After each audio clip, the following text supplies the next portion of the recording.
jumlah pejabat setingkat menteri. Karena semakin banyak itu semakin banyak sumber korupsi, itu semua anggaran. Pilpres 2024 tidak bisa lagi mempersoalkan vonis MK atas hasil Pilpres 2024 itu, 2024 itu.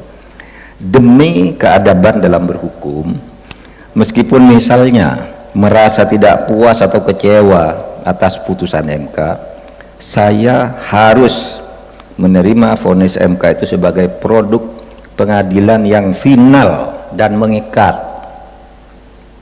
Saya ikut kaidah fikih yang berbunyi hukmul hakim yarfaul khilaf. Putusan hakim itu harus mengakhiri perselisihan. Kalau sudah inkrah ya inkrah. Karena saya membayangkan gini, kalau saya tidak puas, menggugat lagi, berubah, yang sana tidak puas lagi, berubah lagi, itu tidak selesai-selesai. Oleh sebab itu prinsip di dalam hukum itu hukmul hakim yarfaul khilaf. Putusan hakim meskipun salah, kalau sudah inkrah ikuti, agar negara tidak kacau, rakyat tidak menjadi korban. Nah, saudara, bagi saya, bagi kita, yang penting negara ini harus terus berjalan. Tidak boleh mandek, apalagi menjadi kacau hanya karena pertengkaran yang tak kunjung usai. Sudah menggugat lagi, kapan selesainya? Ya. Perjalanan menjaga negara dan keharusan munculnya pemerintahan sesuai dengan konstitusi harus dinomorsatukan. Jadi pemerintah itu harus ada dan tidak boleh sampai kosong karena keributan. Kalau di dalam anutan Ahlus Sunnah wal Jamaah, di dalam Islam nih, karena kampus Islam itu ada dalilnya yang dirumuskan oleh Ibnu Taimiyah, bunyinya itu situna sanawat bi imamin jahil afdolu min lailatin bila imamin. 60 tahun kamu mempunyai pemerintah yang buruk, yang tidak adil, tidak memuaskan. 60 tahun tuh jauh lebih baik daripada satu malam saja kamu tidak punya pemerintah. Karena begitu pemerintah tidak ada, satu malam negara kacau, ketika pemerintah dimunculkan lagi sudah sulit dan rakyat menjadi korban.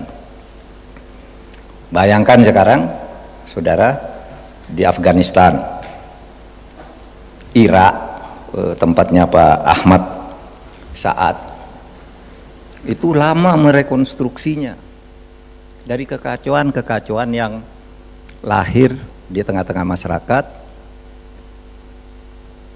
Libya sampai sekarang, Afghanistan itu begitu berhasil mengusir pemerintah yang dianggap antek negara asing, sampai sekarang belum stabil. Terjadi kekerasan politik, perempuan mau ngajar tidak boleh, mau bekerja tidak boleh, sampai sekarang. Dulu orang berapa ganti nih pemerintah, perbaiki, begitu perbaiki nggak bisa memperbaiki. Nah itulah sebabnya lalu Ibnu Taimiyah itu mengatakan, nggak apa-apa, pemerintah itu harus ada meskipun jelek, tapi perbaiki dari waktu ke waktu. Jangan didiamkan, tapi jangan sampai menyebabkan rakyat menjadi korban dan pemerintahan menjadi lumpuh. Gitu. Nah, saudara sekalian, tegasnya bagi saya Pilpres 2024 secara hukum konstitusi sudah selesai. Dan paslon yang diputus menang oleh MK, yakni paslon 02, harus diterima sebagai vonis yang mengikat. Karena apa? Tidak ada lagi upaya hukum konstitusi yang bisa dilakukan untuk melawan vonis tersebut.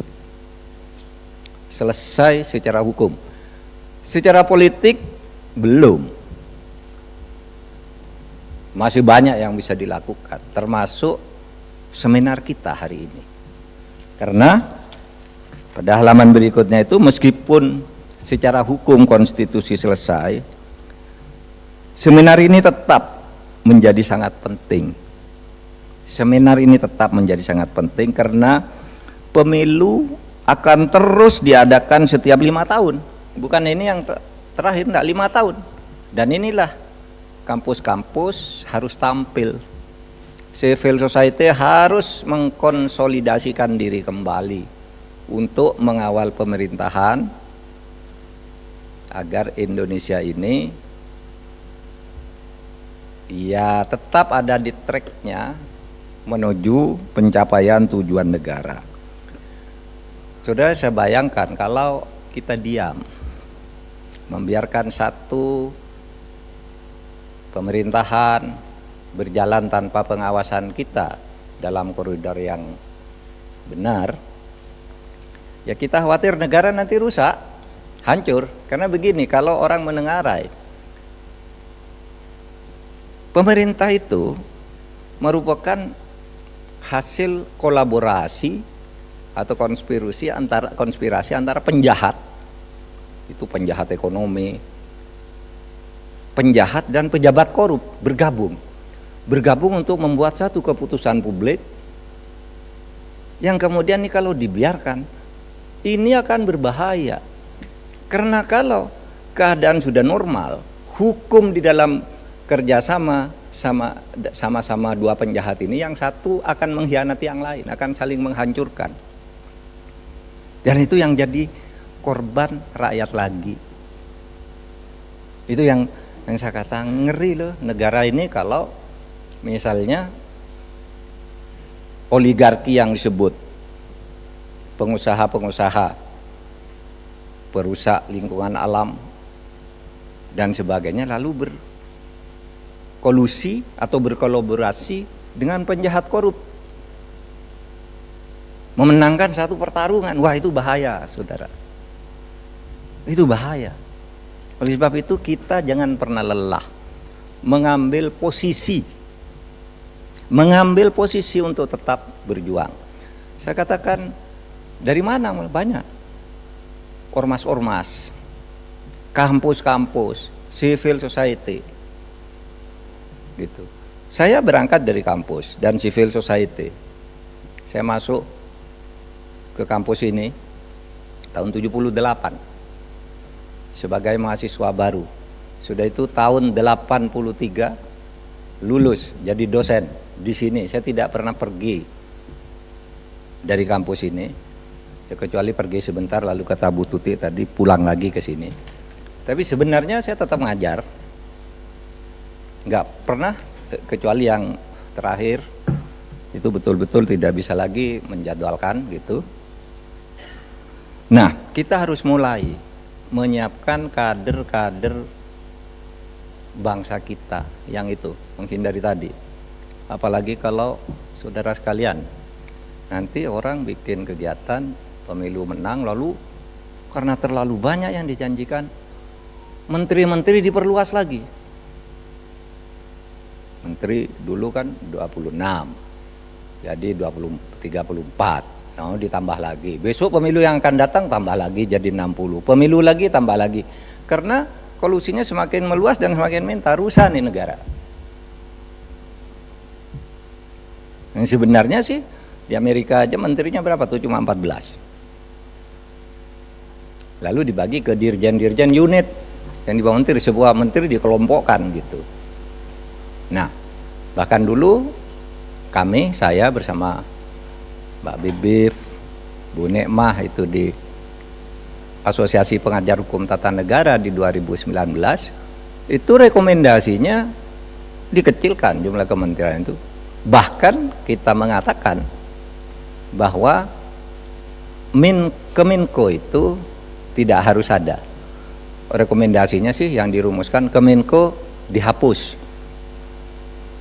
Enggak salah tuh dulu perumusnya Bu Bibif sama Pak Ferry ya. Kemenko dihapus saja tuh, enggak ada gunanya.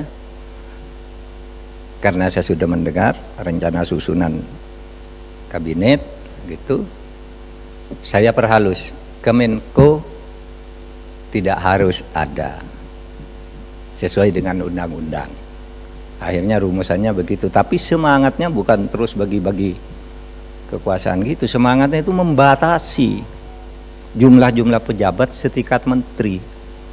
Karena semakin banyak itu semakin banyak sumber korupsi, itu semua anggaran. Itu.